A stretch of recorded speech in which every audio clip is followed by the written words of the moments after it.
the charge that's being leveled is that the budget doesn't address adequately the concern around foreigners not coming and investing in India, and Indian money, India Inc., going out and preferring to invest in geographies outside our country. Dr. Goyal. So we just see the investment of a Japanese bank in an Indian financial company. And in a modern economy, you have flows in both directions.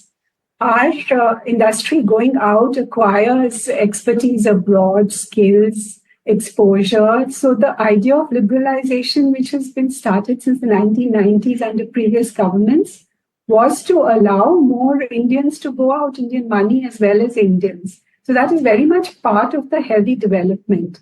And I think we all recognize that, developing, since I was in the MPC, I've seen in the last 3 years, 4 years, we've had above 8% rates of growth on average. And this is not just a rebound from the negative growth during the pandemic, but because of what I say, the diversity of the Indian economy, which has been increasing steadily post-liberalization. And I think this budget does a good job in supporting both services which are labor-intensive, manufacturing. Curious to know your take on the fact that President Trump has just announced a new chair for the Federal Reserve, and given his more conservative positions in monetary policy, what the US Fed does, what kind of implications is that likely to have in the months to come for a country like India? So I think, again, we established that in the last MPC, that we have considerable independence from what the US Fed does. And this extended period of outflows, which we are seeing, I think you had a chart earlier, which shows that throughout, there have always been periods when there are large inflows and then outflows. And again, resilience to that builds when your own domestic markets are deep enough. So we have enough domestic SIPs and other institutional inflows so that we don't see the kind of crash we used to earlier.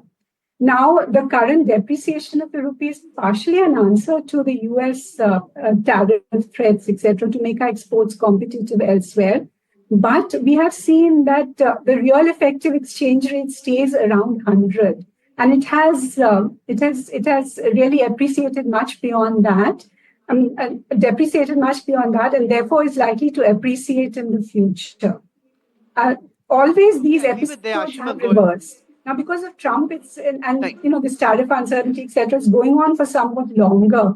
And then markets always sort of panic. And we saw this in the MPC also during the Ukraine war and any other sort of global shock episodes. So there's so much focus on the exchange rate, so many media articles about it, and worries whenever the reserves are going down.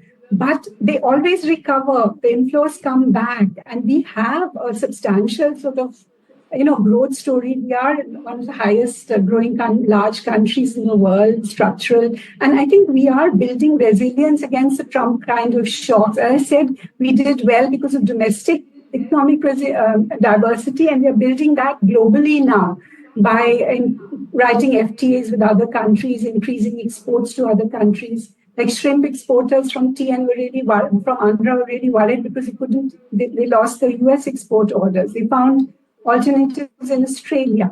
So that is the sort of resilience which comes from diversity. And I think this budget contributes. I leave it there. Thank you very much, Dr. Goyal, for joining us.